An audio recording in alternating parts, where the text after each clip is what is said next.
Yeah. So I think it is all it is an emotion. మనకు violence అన్నది emotion strong ఉన్నప్పుడు violence చాలా చాలా బాగా పండుతుంది అనడానికి మన గ్రేటెస్ట్ ఎగ్జాంపుల్ రాజమౌళి గారు ఉన్నారు.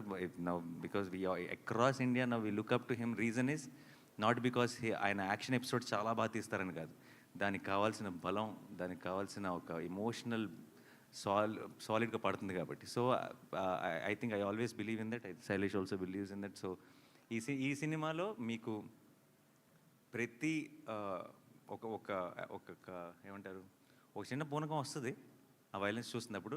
అది రావడానికి కారణం మీరు చూస్తున్న విజువల్లో, మీరు చూస్తున్న వైలెన్సో కాదు, అక్కడున్న సిచ్యువేషను, దాని వెనుకున్న ఒక emotion. So that is how violence should be, I feel. మీ సినిమాల్లో ఎన్ని ఉన్నా ఎలా ఉన్నా జెర్సీ మూమెంట్ అనేది మెమరబుల్ మూమెంట్, ఆ ట్రైన్ సీన్.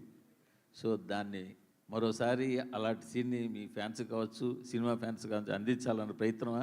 ఇందులో ట్రైలర్లో 1-2 షాట్లు పడ్డాయి. ఎలాంటిదండి? ఓ అరిచేదా? ఓ మీరు భలే కనెక్ట్ అయ్యారు సార్. అసలు మాకు అసలు థాట్ కూడా రాలేదు ఇప్పుడు దాకా. బట్ నో, కాదు సార్, అది వేరే ప్రపంచం, ఇది వేరే ప్రపంచం. Last question. ఇప్పుడు నాని 100 కోట్ల మార్కెట్ దాటేసిన హీరో, 100 కోట్ల కలెక్షన్ దాటేసిన హీరో. సో ఇప్పుడు టైర్ 1లో చేరిపోయినట్టేనా?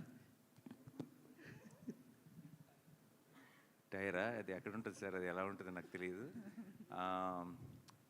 But I never understood this question, Murthy గారు. Genuinely I'm saying it's not about I will know, అది media created sir. It is అదేమి మనకి డిక్షనరీలో ఉన్న వర్డ్ కాదండి అది. ఇట్ జస్ట్ మనం క్రియేట్ చేసుకున్నది. ఇంకా దాన్ని బట్టి మీరు రకరకాల వాటిలో పెడితే దాని గురించి ఇంకా I never thought about it like that అండి. It sometimes it feels weird. నన్నే కాదు, అసలు ఎవరినైనా సరే, మీ ఫేవరెట్ యాక్టర్ అంటే ఎవరో చెప్పండి, మీరు ఎవరి సినిమాకి వెళ్ళాలని ఉందో చెప్పండి, ఎవరి సినిమాలు ఎలా ఆడుతున్నాయో చెప్పండి, ఎవరి సినిమాలు తగ్గట్టుగా వాళ్ళ బడ్జెట్స్ కానీ సెటప్ కానీ అన్నీ యాక్టర్స్ అందరూ చేసుకోవాలి.